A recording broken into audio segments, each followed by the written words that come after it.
Hello guys, nandito po tayo sa may Pasig River at ipapakita po natin, meron po tayong nakita dito ng pumping station na napakalaking tulong para umiwas po sa mga pagbaha. Yan, nakikita nyo po itong parang bahay na po ito ng kulay red. Yan, isa sa pong itong pumping station ng Taguig at meron din po sa may Pasig. Nandito rin po mismo nakahilera. Isa sa mga solusyon po ito para iwas po sa mga pagbaha po dito. Ayan, napakalaking tulong na tanong po natin sa mga tao dito. Itong mga pumping station, dahil alam naman po natin, ito katabi po mismo dito sa may Pasig, tsaka dito sa may Rizal at dito sa may Taguig ay nasa may Pasig River ay hindi maiwasan ng mga pagbaha. Pero ito po yung pinakasolusyon nila, yung mga pumping station. Makita rin po natin yung sitwasyon po dito kung gaano na karami yung mga bahay dito. Yan, itong right side nito papunta na po ito ng pinagbuhatan Yan, dire-diretso po yan. Ito po yung Pasig River. Salamat sa mga nag-like, nag-share, nag-follow kay Skywalk TV at ipinapakita po natin yung mga kaganapan sa iba't ibang lugar upang mabigyan kayo ng mga impormasyon na ganito na po pala karami ang mga taong nakatira dito. Yan. Like and comment and share. Dire-diretso po yan, itong Pasig River. Going po yan, papunta na po yan ng Manila Bay. Yan kita ninyo yung right side natin napakarami na po ng mga tao dito. Talagang dikit-dikit na po talaga. Napakarami po ng mga squatter area po.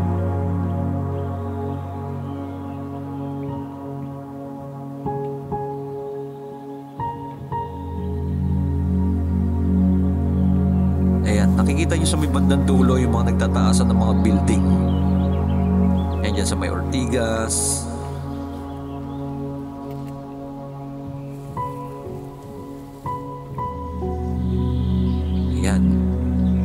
Dito naman yung Makati. Ikot natin drone para makita naman ninyo sa kabilang side naman.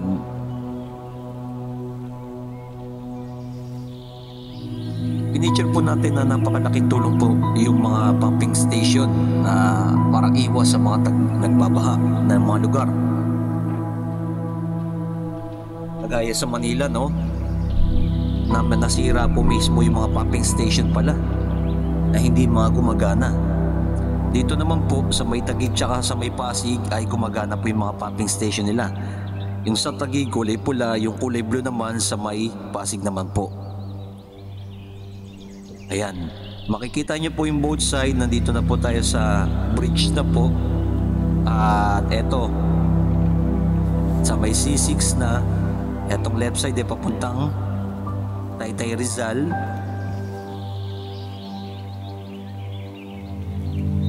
Ayan, eto naman po papuntang Laguna Lake.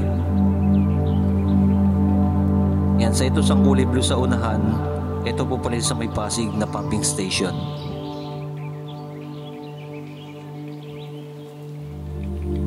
And dire-diretso po ito, Laguna Lake. Makikita nyo po, ito na po yung sitwasyon dito. Ito po yung bridge.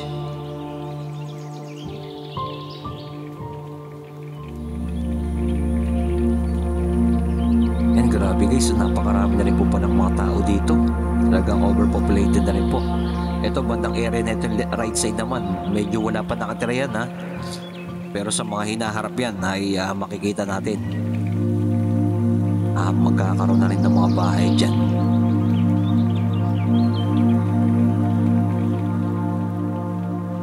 Yan, napakalawak ng Laguna Lake.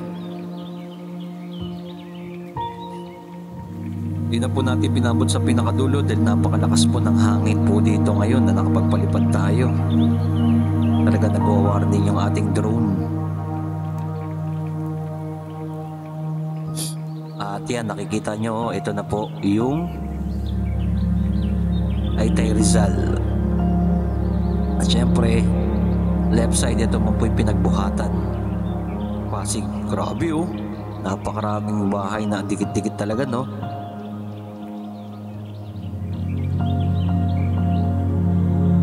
Ayan.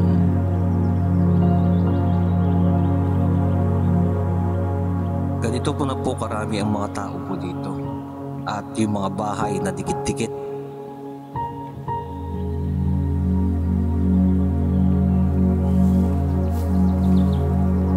Yan ang kitang-kita ninyo guys, so like and comment and share. Palipad tayo ng drone dito upang ipakita sa inyo na meron dito gumagana po yung mga pumping station nila na napakalaking tulong dito sa may Pasig at sa may Taguig at dito na rin po sa may Rizal, para iwas, no? Bumahaman ay nailalabas yung tubig. Yan yung mga solusyon nila dito. At magkakaroon nga po, no, siya ang ating Mayor Vico Sotto ng master plan about sa iwas sa pagbaha. Yan ang ating aabangan sa mga hinaharap. Like and comment and share. Maraming salamat sa ating mga viewers, subscriber na lagi nang sumusuporta sa ating channel. At syempre, para mapakita rin po natin yung pinaka-drone shot natin na ganito na po karami ang mga tao dito. Yan, grabe, dikit-dikit na po talaga yung mga bahay. Yan ang ating ipinapakita ng ating drone shot.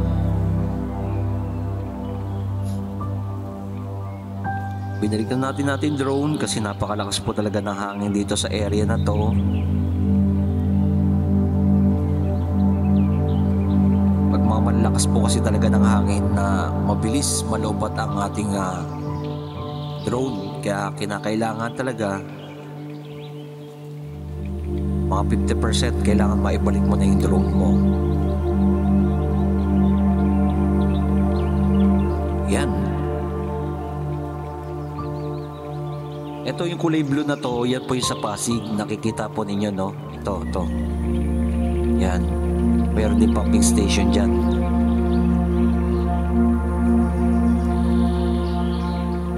Na napakalaking tulong dito sa may barangay Pinagbuhatan, itong area na to, para iwas sa mga pagbaha. Kaya nakita nyo mas mabilis sumupa yung mga baha dito kasi dito nga po yung mga pumping station gumagana. Sa Manila naman, nagkaroon ng kaya nananatili sa may Top Avenue, sira naman yung mga drainage at yung pumping station sira din. Yun isa sa mga problema at si Mayor Vico Sotto at si Mayor Isko Moreno ay gumagawa na ng nagpaplano na ng master plan para sa iwas sa mga pagbaha. Yan ang ating aabangan sa mga hinaharap. Ito ang ating pinaka-latest update natin dito. Salamat sa inyo lahat dyan. At dito rin po sa may Taguig, ganun din po kanilang ginagawa. Ay ito na po yung pinaka-solusyon nila para sa iwas sa baha dito sa may Taguig. Meron din silang pumping station. Yan, shoutout sa ating mayor ng Taguig na good news yan para sa mga taga-Taguig at sa mga dito sa may Pasig din. Ayan. Ito yung bangka na nagtatawid sa kabilaan. Mismo dito po sa may pumping station mismo. Yan. Like and comment and share. God bless.